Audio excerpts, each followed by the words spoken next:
School of magic season 3 title. क्या तुम समूह में हाथापाई करना चाहते हो?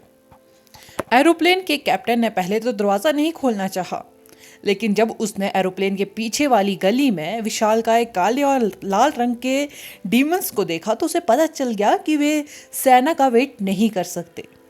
सेना कहीं नजर नहीं आ रही थी। अगर वे भागना शुरू नहीं करते तो सचमुच इन डिमनों द्वारा उन पर अटैक कर दिया जाता। हमारे करीब रहो, अलग मत हो जाओ, प्रियंका ने अपने पीछे बैठे यात्रियों को विनम्रता पूर्वक याद दिलाया। एरोप्लेन के आगे का दरवाजा खुला था, जबकि आपातकालीन यानी इमरजेंसी डोर बंद था। यात्रियों को अपने सामान की कोई परवाह नहीं थी। एजिपिएटर स्पष्ट रूप से उनके नुकसान की भरपाई करने जा रहा था। जिंदा रहना ज्यादा जरूरी था। एरोप्लेन में बेहद भीड़ थी। आहन और कुणाल ने आगे बढ़कर 30 से ज्यादा यात्रियों को एरोप्लेन से बाहर निकाला। जब वे स्लाइड से नीचे जमीन पर उतरे तो असामान्य बिच्छू और सांप कीड़े जल्दी से उनके चारों ओर इकट्ठा हो गए। वे बेहद छोटे थे, लेकिन उनका पॉइजन जानलेवा था। आहन और कुणाल अपनी सुरक्षा कम नहीं कर सकते थे। आहन ने तेजी से अपने हाथों को घुमाते हुए यात्रियों के चारों ओर घूम रहे जल रिबन को कंट्रोल किया तथा यह सुनिश्चित किया कि उनमें से प्रत्येक को वाटर शील्ड की एक परत द्वारा प्रोटेक्ट किया जाए। फ्रीज! कुणाल ने जमीन पर पैर पटकते हुए अपनी आइस को एक घेरे में फैला दिया। आइस के घेरे के प्रभाव क्षेत्र में तापमान तेजी से गिर गया। ठंडे खून वाले क्रॉलर अत्यधिक गर्मी में रहने के आदी थे और आइस से बेहद डरते थे। ठंड ने तेजी से उनका खून जमा दिया और उनके शरीर लाशों में बदल गए। बर्फ की रिंग 200 मीटर तक फैली हुई थी। जो जीव जमीन पर तेजी से रेंग रहे थे या हवा में उछल रहे थे, वे बर्फ की अंगूठी के टकराने पर वहीं रुक गए। 3 सेकंड से भी कम टाइम में सभी क्रॉलर छोटे छोटे आइस के टुकड़ों में बिखर गए। प्रभावशाली, यह बहुत अच्छा है। कुणाल के मैजिक को देखकर यात्रियों को राहत मिली। उन्होंने क्रॉलर्स के जमे हुए शरीरों पर पैर रखा और उन्हें कुचलकर कीचड़ में बदल दिया। 30 यात्रियों ने अपनी स्पीड बढ़ा दी और पास की इमारतों की ओर भागे। हेडी, जाकर देखो कि सेना कहाँ है, आदर्श ने एरोप्लेन से नीचे कूदने से पहले उसे ऑर्डर दिया। वे हर समय यात्रियों की देखभाल नहीं कर सकते थे। ज्यादातर यात्री इतने कमजोर थे कि वे खुद की रक्षा भी नहीं कर सकते। क्रॉलर इतने छोटे थे कि अगर उनमें से कोई जाल से फिसलकर यात्रियों तक पहुंच जाता तो वे पूरी तरह से खत्म हो जाते। उन्हें अपनी सुरक्षा की गारंटी के लिए सेना पर निर्भर रहना पड़ता था। समझ गई। हेडी क्रॉलर से डरती थी और उन्हें दूर भगाने के लिए संघर्ष कर सकती थी। आदर्श ने उसे एक ज्यादा उपयुक्त काम दिया था। वे आ रहे हैं, भागो! मुख्य परिचारिका चिल्लाई। क्या आ रहे हैं? बड़े डीमन। वे इतने तेज कैसे हैं? वे 1 किलोमीटर पहले ही आ चुके हैं। बोलने वाला व्यक्ति एक बूढ़ा लाइट मैजिशियन था। वह केवल हवा को शुद्ध करने में मदद कर सकता था ताकि यात्रियों को पॉइजन से बचाया जा सके। लाइट मैजिशियन ने खुद को बुकर कहा। वह दूसरों की तुलना में बेहद दयालु था। वह पहले भाग नहीं गया, बल्कि महिला और बच्चों की मदद करने के लिए पीछे रह गया ताकि वे पहले सुरक्षित पहुंच सके। क्या तुम सब थोड़ा तेजी से नहीं चल सकते? इस स्पीड से तो हम सब मर जाएंगे। काली लंबी बाजू वाली शर्ट पहने एक आदमी ने दरवाजे पर पहुंचकर चिल्लाया। कुछ सवारियों ने बाहर निकलकर देखा कि बाहर क्या हो रहा है। जब उन्होंने देखा कि जीवों ने अटैक करते समय हवा में धूल के निशान उड़ा दिए थे तो वे लगभग बेहोश ही हो गए। वे केवल ऐसे क्षणों में ही उन्हें पछतावा होता है कि उन्होंने मैजिशियन बनने के लिए पर्याप्त मेहनत क्यों नहीं की। आदर्श ने कहा। मिस ब्रैंका, बाकी लोगों को लेकर कुणाल और आहन के साथ फिर से मिल जाइए। समझ गई। ब्रैंका ने सिर हिलाया। वहां लगभग 80 यात्री बचे थे। अगर वे यात्री एक दूसरे के करीब रहे तो ब्रैंका एक सुपर मैजिशियन के रूप में उनकी रक्षा की गारंटी देने में समर्थ थी। दुर्भाग्य से चीजें कभी योजना के अनुसार नहीं हुई। डरे हुए बच्चे इधर उधर भाग रहे थे। महिलाएं हिलने डुलने से डर रही थी और ऐसे लोग जो बिना किसी ऑर्डर का पालन किए अपनी जान बचाने के लिए भाग रहे थे। इससे लोगों की सुरक्षा करना पहले से ही 10 ज्यादा गुना मुश्किल हो चुका था। Limit plant! ब्रैंका ने अपनी उंगलियों को दबाकर मैजिक घास को बुलाया। यह घास आराम से जमीन पर गिरी और जमीन पर गिरते ही तेजी से बढ़ने लगी। देखते ही देखते गली नीले मैजिक घास से ढक गई। क्रॉलर तेजी से मैजिक घास के बीच से निकल गए। पहले तो उन्हें कोई नुकसान नहीं हुआ, लेकिन जब भी वे किसी यात्री पर अटैक करने की कोशिश करते तो कंफाइनिंग ग्रास अचानक फैल जाती और एक मोटी मजबूत बेल में बदल जाती, जो फुर्तीले जीवों को जल्दी से बांध लेता और फिर उन्हें वापस जमीन पर खींच लेता। हालांकि क्रॉलर की संख्या बेहद ज्यादा थी, लेकिन अजीब जादुई घास भी हर जगह थी। एक भी डेमन प्राणी जाल से बचकर नहीं निकल पाया। यात्रियों को नुकसान पहुंचाने की थोड़ी सी भी मंशा दिखाते ही कंफाइनिंग ग्रास हर प्राणी को बांध देती थी। यात्री कंफाइनिंग ग्रास की सुरक्षा में पूरी तरह से सुरक्षित थे। वे यह जानकर शांत हो गए कि उनके बीच एक शक्तिशाली प्लांट मैजिशियन है। लोगों ने उन लोगों की मदद करना शुरू कर दिया जो आगे बढ़ने से बेहद डरते थे, ताकि वे आगे के लोगों को पकड़ सके। ब्रैंका ने जल्दी से यात्रियों को दूर ले गई। वह खुद को रोक नहीं पाई और आदर्श की तरफ देखने लगी। उसने देखा कि वह अभी भी एरोप्लेन के बगल में था। युवक, अब जाने का टाइम हो गया है। प्लांट मैजिशियन की मदद से हम सुरक्षित रहेंगे, लाइट मैजिशियन ने चिल्लाते हुए कहा जब उसने देखा कि आदर्श पीछे रह गया है। वे बेहद स्लो स्पीड से आगे बढ़ रहे हैं। यह केवल समय की बात है जब तक कि ये जीव उन्हें पकड़ नहीं लेते। मुझे पहले उनसे छुटकारा पाना होगा, आदर्श ने कहा। क्या तुम गंभीर हो? सैकड़ों लेसर लेमिया और लेमिया हमारी ओर आ रहे हैं।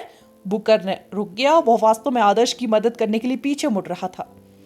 आदर्श ने उस आदमी की सलाह को नजरअंदाज कर दिया और एक चांदी का स्टार कॉन्स्टलेशन बनाना शुरू कर दिया।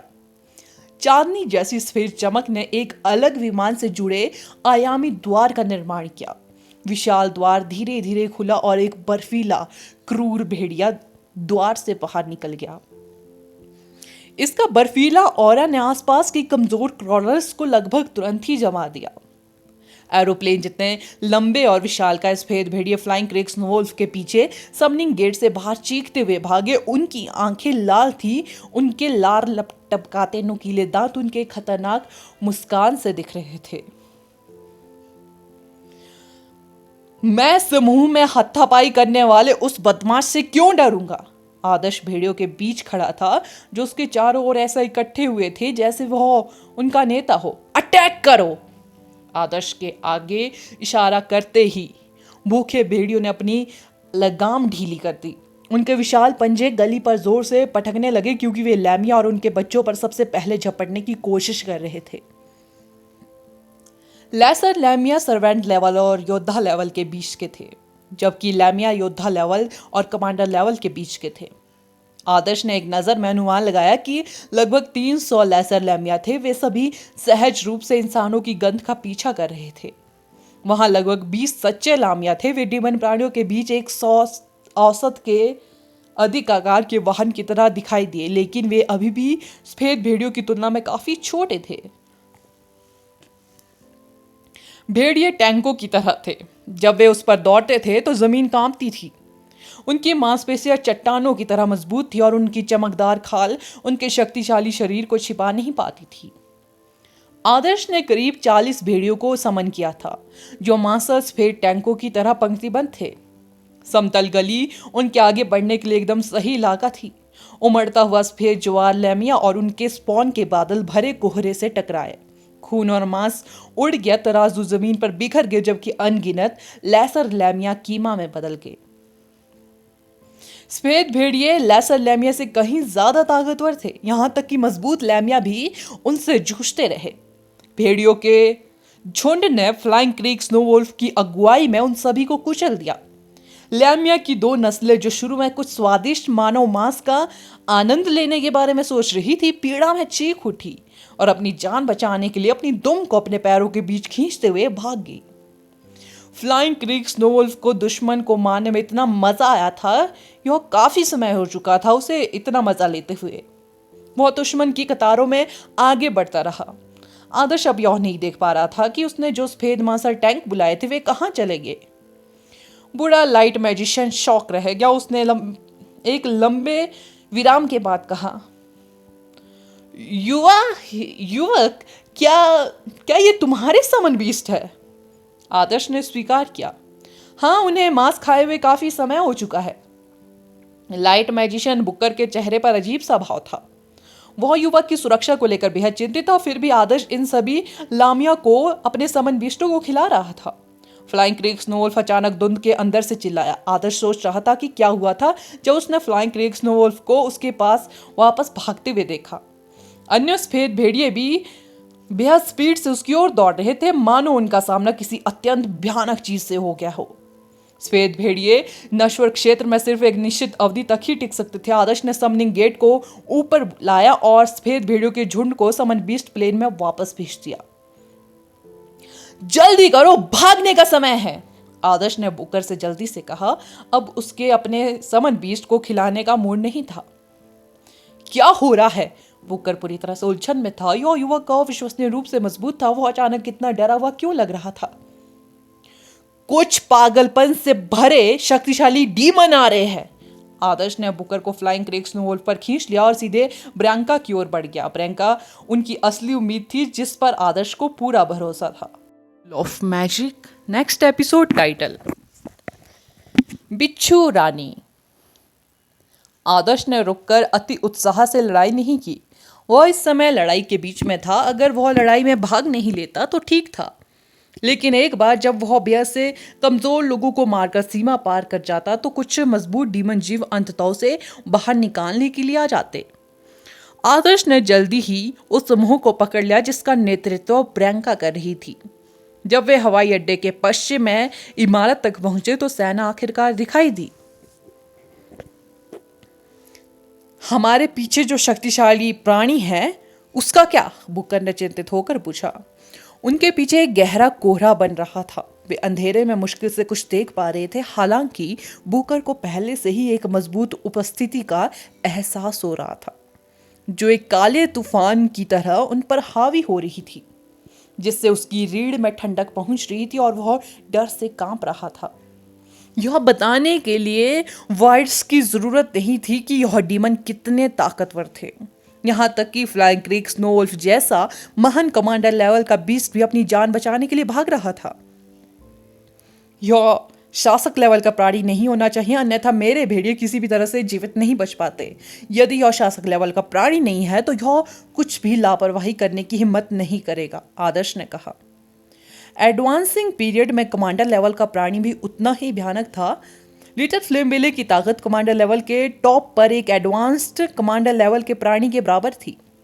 आदर्श इसे चुनौती देने की जहमत नहीं उठाएगा। अगर उसे गलती से पॉइजन दे दिया गया और लकवा मार गया तो उसकी मौत पलक झपकते ही हो जाएगी। इसी तरह भेड़ियों के झुंड को डराने वाला जीव भी तुरंत नहीं दिखा, बल्कि जहरीले कोहरे के अंदर छिप गया। यह आदर्श जैसे एडवांस मैजिशियन से नहीं डरता था, लेकिन यह सुपर लेवल ब्रैंका को महसूस कर सकता था। ब्रैंका को भी शक्तिशाली डीमन प्राणी के अस्तित्व का आभास हो गया। यात्रियों को सुरक्षित स्थान पर ले जाने के बाद भी उसकी आंखें धुंध से नहीं हटी। आदर्श उस जीव को नहीं देख पा रहा था, लेकिन ब्रैंका पहले से ही उसका सिलुट देख सकती थी। वह जानती थी कि जीव भी उसे घूर रहा है। काली आंधी उन पर लगातार बरस रही थी और भी क्रॉलर उन पर बेतहाशा अटैक कर रहे थे। डिफरेंट लेमिया अचानक से तोप का चारा बन गए थे, जो बड़ी संख्या में उन पर टूट पड़े। ब्रैंका की नजर में उन कमजोरों के लिए कोई जगह नहीं थी, क्योंकि अब उसे यात्रियों की सुरक्षा की चिंता नहीं थी। उसके सीधे बाल हवा में लहरा रहे थे। तेज इंद्रिया वाला हर मैजिशियन भारी दबाव के बावजूद डर से कांप रहा था, लेकिन ब्रैंका की तेज नजर ने क्रॉलर और लेमिया को और करीब आने से रोक दिया। कुछ समय बाद अचानक से ही दोनों के बीच की प्रतिस्पर्धात्मक ऑरा गायब हो गया। आदर्श ने देखा कि धुंध का कालापन धीरे धीरे कम हो रहा है। उसने दूर से एक लाल बिच्छू जैसी दिखने वाली महिला की पीठ देखी, जिसके 6 हाथ थे। Red scorpion! आदर्श हैरान रह गया। उसने शुरू में सोचा कि यह जीव एडवांसिंग कमांडर लेवल का जीव है, इसलिए फ्लाइंग क्रेग स्नोवुल्फ और दूसरे भेड़िए इसका मुकाबला नहीं कर सकते। हालांकि यह एक रेड स्कॉर्पियन की निकला, यह एक शासक लेवल की प्रजाति थी। आदर्श ब्रैंका के पास गया और चिंतित होकर पूछा, एक शासक लेवल का प्राणी? सौभाग्य से जब भागने की बात आई तो वह निर्णायक था। अगर रूलर लेवल का प्राणी उस पर घात लगाता तो वह संभवतः मर जाता। फ्लाइंग क्रीक स्नो वोल्फ की उपस्थिति ने प्राणी का ध्यान आकर्षित किया होगा, क्योंकि रूलर लेवल के प्राणी के लिए सबसे अच्छा पोषण कमांडर लेवल के प्राणियों के अलावा और कुछ नहीं था। ब्रैंका ने कहा, ऐसा नहीं है, लेकिन यह काफी करीब है। यह एक युवा रेड स्कॉर्पियन कीन है ना? मैंने देखा कि यह एक वयस्क की तुलना में बेहद छोटा था। आदर्श ने अनुमान लगाया। यह अंततः एक शासक लेवल का प्राणी बन जाएगा। मैं पहले इसे बाहर निकालने पर विचार कर रही थी। ब्रैंका ने उन यात्रियों को की ओर देखा जिन्हें ले जाया जा रहा था। अगर आसपास के नागरिक ना होते तो ब्रैंका ने लड़ाई शुरू कर दी होती। रेड स्कॉर्पियन कीन को मारने से शहर में सालों तक शांति और सुकून बना रहता। ब्रैंका को अपनी ताकत से उसे मारने में कोई परेशानी नहीं होती। इसे भूल जाओ। अगर यहाँ एक छोटी सी स्कॉर्पियन कीन दिखाई दी है तो इसका मतलब है कि असली स्कॉर्पियन कीन भी दूर नहीं है। अगर हमने इसे मार दिया तो न्यू स्वेज को इसके परिणाम भुगतने होंगे, आदर्श ने कहा। मेडुसा और गोर्गन की आबादी बेहद ज्यादा थी, इसलिए उनके शासक उन्हें संसाधनों के लिए मानव क्षेत्र पर अटैक करने के लिए भेज देते थे। साथ ही उनकी संख्या भी कम कर देते थे ताकि वे अपनी ही प्रजाति को ना मार सके। नतीजन मेडुसा और गोर्गन के लिए अपनी पूरी सेना को युद्ध में भेजना असंभव था। दुनिया भर के कई देशों में यह एक बेहद ही आम बात थी। हालांकि अगर शासकों के परिजन मर जाते हैं तो कुछ प्रतिशोधी प्रजातियां अपनी पूरी सेना को मानव शहर पर अटैक करने के लिए भेज सकती है। वे पूरी जगह को नष्ट करने के बाद ही संतुष्ट होंगे। मेडुसा और गोर्गन सबसे प्रतिशोधी प्रजातियों में से थे। इसलिए जैसे ही आदर्श को पता चला कि यह एक युवा बिच्छू रानी है, उसने ब्रैंका को इसे मारने से रोक दिया होगा। यदि वे बिच्छू रानी को मारने के लिए तैयार नहीं थे तो उनके परिजनों से मिलने से बचना ही बेहतर था। आदर्श की बातें सुनकर ब्रैंका को तुरंत स्थिति का एहसास हो गया। डीमन प्राणियों से निपटने के मामले में वह आदर्श जितनी जानकार नहीं थी। उसने सिर हिलाया और कहा, यात्री अब सुरक्षित है, हमें भी यह जगह छोड़ देनी चाहिए। आदर्श, कुणाल, आहन, ब्रैंका और हेडी इतने मजबूत थे कि वे खुद को बचा पाए और यात्रियों को सुरक्षित जगह पर ले जाए। अगर उनकी जगह कोई साधारण एडवांस मैजिशियन होता तो शायद वे यात्रियों को सुरक्षित जगह पर ले जा पाते, लेकिन निश्चित रूप से हताहत होते। क्या यह मेओस नहीं है? तुम कब से एयरपोर्ट सुरक्षा में काम कर रही हो? आदर्श ने सैनिकों के बीच कवच पहने एक महिला मैजिशियन को पहचान लिया। मेओस उन शक्तिशाली मैजिशियनों को थैंक यू देने जा रही थी जिन्होंने यात्रियों की सुरक्षा सुनिश्चित करने में मदद की थी, लेकिन जब उसने आदर्श और आहन को देखा तो उसकी अभिव्यक्ति तुरंत काली पड़ गई। यदि वे ऐसा नहीं करते तो मिस्र वर्ल्ड कॉलेज टूर्नामेंट जीत जाता। तुम दोनों यहाँ क्या कर रहे हो? मेओस ने अप्रिय नजर से पूछा। हमें जनरल फैना ने आपके देश की कठिनाइयों को हल करने में मदद के लिए इनवाइट किया है। क्या संयोग है कि हमने उतरते ही आपके 100 से ज्यादा नागरिकों को बचा लिया। हम वास्तव में आपके हितैषी हैं, आदर्श ने मुस्कुराते हुए जवाब दिया। सभी यात्री यहाँ हैं, कैबिन क्रू और पायलट भी यहाँ हैं। बैटर मैजिशियनों ने जल्दी से यात्रियों की गिनती की। अगर हम तुम लोगों के आने का इंतजार करते तो अब तक हम हड्डियों के ढेर में तब्दील हो गए होते, एक यात्री ने कहा। मैं कभी भी आपकी कंपनी की फ्लाइट नहीं लूंगा। चलो जल्दी से यहां से चले जाए, यात्रियों ने कहना शुरू किया। मेओस इजिप्टर की प्रतिनिधि थी। हालांकि यात्रियों द्वारा निंदा किए जाने के बाद वह अच्छा महसूस नहीं कर रही थी। लैंडिंग के दौरान उनसे एक बेहद बड़ी गलती हो गई थी। पायलट ने गंभीर गलतफहमी के कारण एरोप्लेन को गलत लेन में उतार दिया था। युद्ध के मैदान से निकलने के बाद उन्हें सेना द्वारा न्यू स्वेज तक पहुंचाया गया। न्यू स्वेज हमेशा की तरह खिल रहा था, मानो कुछ दर्जन किलोमीटर दूर हो रही लड़ाई से उसे कोई मतलब ही नहीं था। लोग ऐसे बिहेव कर रहे थे जैसे कि मेडुसा और गोर्गन की सेना कभी भी उनकी सेना की रक्षा को भेद नहीं पाएगी। आदर्श, मैं तो भूल ही गई थी कि तुम भी एक समनर हो। वह आदर्श के बगल में बैठी थी।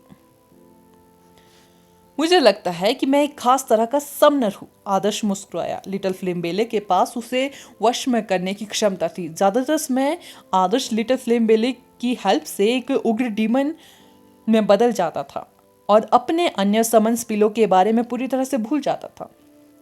मैं सोच रही थी कि मैं तुम्हारी मदद के लिए तुम्हें कैसे शुक्रिया अदा करूं। मुझे लगता है आपके लिए एक जादुई इक्विपमेंट है जो बिल्कुल सही है, प्रियंका ने आगे कहा।